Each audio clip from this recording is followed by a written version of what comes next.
खून सिरिंज लगा के खून डाल के इसको चलाएं। ज्ञानवापी का मुद्दा पूरे देश के स्ट्रीम मीडिया में चलाया जा रहा है। ख्वाजा मोइनुद्दीन दरगाह का पूरी देश की मीडिया चला रही है। Hindutva is the capture by political BJP, Bharatiya Janata party. ये वही हिंदुत्व है जो मस्जिदों पे जाके भगवा झंडा फहराता है। ये वही हिंदुत्व है जो सड़कों पे हनुमान चालीसा पढ़ने का काम करता है। आपको भी यही खबर दिखानी होती है, मंदिर और मस्जिद वाली खबर दिखानी होती है। आप जाइएगा ना कभी मोदी जी से सवाल पूछने, तो बोलिएगा कि ये हमारी गाड़ी खड़ी है।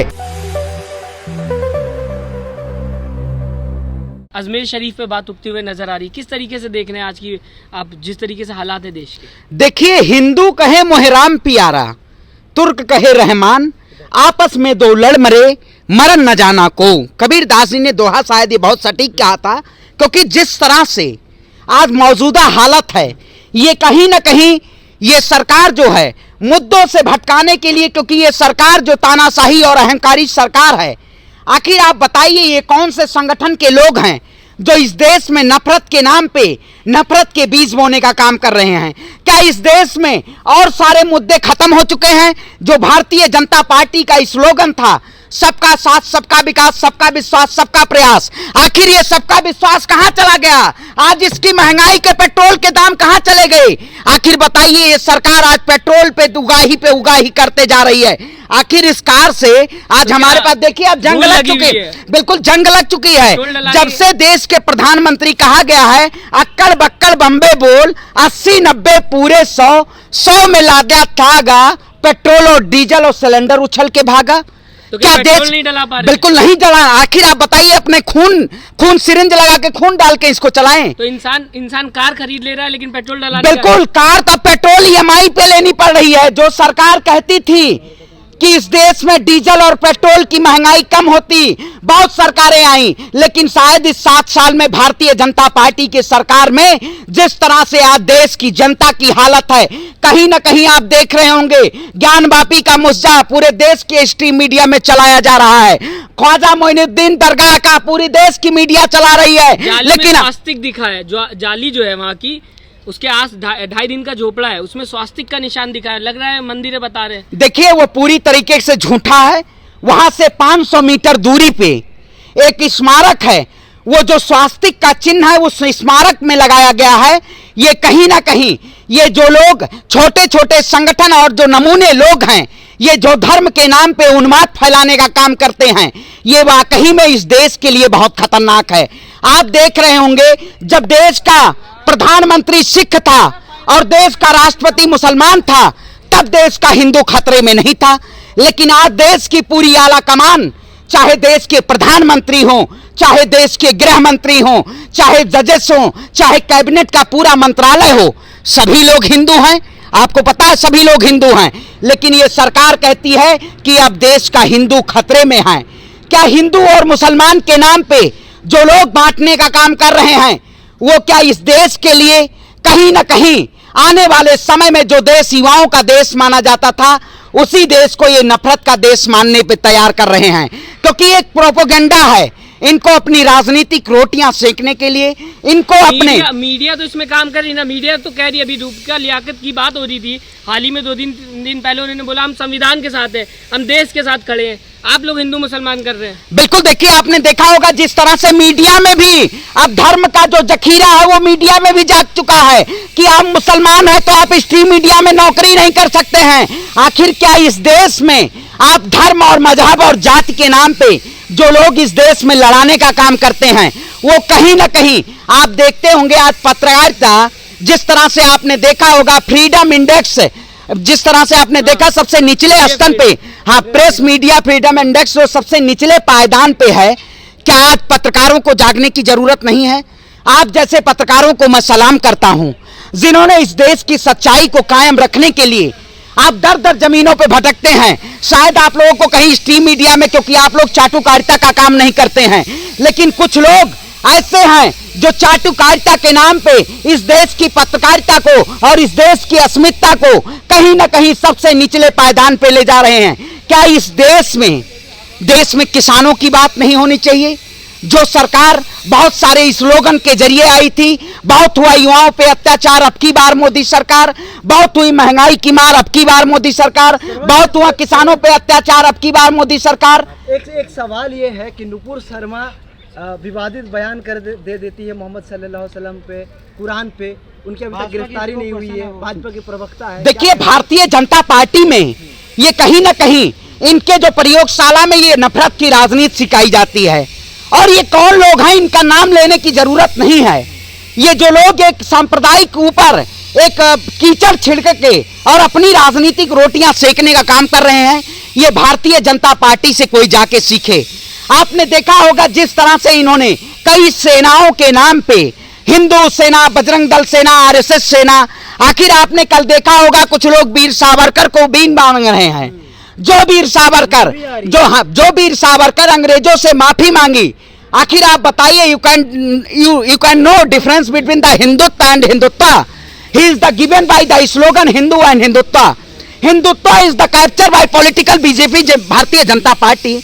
सो ये पूरी तरीके से देश के लिए और देश के लोकतंत्र के लिए ये कहीं ना कहीं बहुत खतरनाक है। हिंदुत्व जो एक एजेंडा ये लोग लाने की कोशिश कर रहे हैं। अच्छा, हिंदुत्व है क्या? हिंदू शब्द जो है, हिंदू धर्म है, हिंदू एक धर्म शब्द है, और जो हिंदुत्व है वो कहाँ से आया? पहले तो नहीं था हिंदुत्व। देखिए, हिंदू कोई धर्म नहीं है, धर्म हमारा सनातन है। हिंदू के नाम पे और मुसलमान के और नाम पे ये भारतीय जनता पार्टी एक हिंदू का एक ऐसा जखीरा देश की जनता के सामने लेके आई। सनातन धर्म ये कहता है, हमारे गुरु आदि जगत शंकराचार्य थे, लेकिन कुछ अंधभक्त और कुछ लोग जो भारतीय जनता पार्टी को मानते हैं, उनके गुरु शायद मोदी और योगी हो चुके हैं। हम जो कहते हैं हिंदू के नाम पे, हिंदू धर्म में ये लिखा गया है कि हिंदू प्यार, सद्भावना, अमन, इसकी बात करता है जो सनातन धर्म कहता है। लेकिन हिंदुत्व के नाम पे नफरत फैलाना, ये कहीं ना कहीं आपने देखा होगा जब 1925 में आरएसएस राष्ट्रीय स्वयंसेवक की स्थापना हुई, उस वक्त विनायक दामोदर दास सावरकर जिन्होंने एक स्लोगन दिया था हिंदुत्व का, आखिर वो हिंदुत्व ये वही हिंदुत्व है जो मस्जिदों पे जाके भगवा झंडा फहराता है। ये वही हिंदुत्व है जो सड़कों पे हनुमान चालीसा पढ़ने का काम करता है। तो ये लोग नफरत के नाम पे, ये नफरती लोग हैं, नफरतियों का एजेंडा है।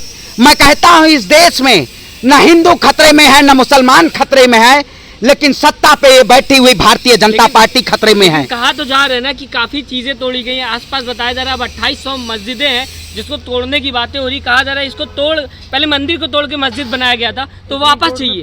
आपको भी यही खबर दिखानी होती है, मंदिर और मस्जिद वाली खबर दिखानी होती है? नहीं, आप बताइए, चल आप अगर बताइए देश में नफरत चले। देखिए, देश में हम भी हिंदू, मैं भी हिंदू हूँ, तो अगर मस्जिद मैं भी हिंदू गई थी। नहीं, आप बताइए, 800 सालों ने मुगलों ने राज किया और 200 सालों ने अंग्रेजों ने राज किया। क्या भारतीय जनता पार्टी के पास, मैं कहता हूं, आप औरंगजेब को सही नहीं कहता हूं मैं, लेकिन औरंगजेब ने ऐसे कई से मंदिरों को आपने देखा होगा, उन्होंने चंदा दिया।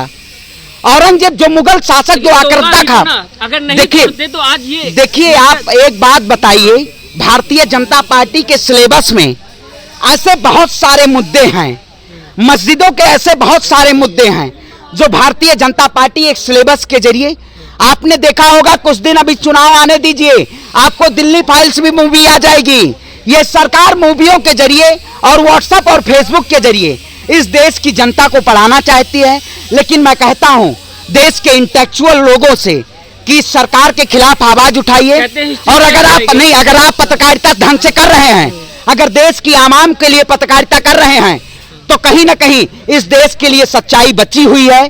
लेकिन जो स्ट्रीम मीडिया है और जो ये आपने कौन सा शर्मा, हम नाम नहीं जानते हैं, देखिए, हाँ, तो ये लोग जो हैं वो इस देश में एक मीडिया में भी हिंदू और मुसलमान करना चाहते हैं, इसलिए ऐसे भावात्मक टिप्पणी करते हैं कि लोगों को ठेस पहुंचे। लेकिन हम इन्हीं सबको सुधारने के लिए, और मैं कहता हूं कल आप जाइएगा ना कभी मोदी जी से सवाल पूछने, तो बोलिएगा कि ये हमारी गाड़ी खड़ी है और इसमें क्या अपने खून से इस गाड़ी को चलाएं।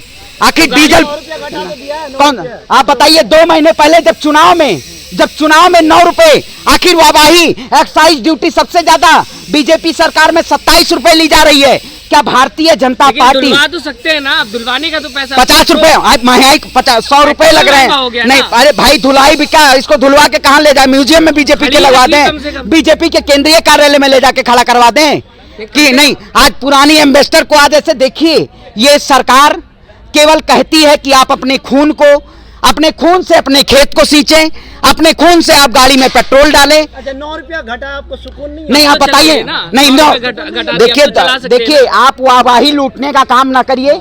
जो स्ट्रीम मीडिया ये दिखाना चाहती है 2 महीने पहले भी वही पेट्रोल के दाम थे जो आज है। जब चुनाव आ जाता है तब ये सरकार कहीं ना कहीं इस देश की जनता को गुमराह करने के लिए और अपने आप को स्थापित करने के लिए ये इस देश की जनता को गुमराह करती है। लेकिन मैं भी कह देता हूं, मैं भी उसी हिंदू समाज से आता हूं, रघुकुल रीत सदा चली आई, प्राण जाए पर वचन न जाई।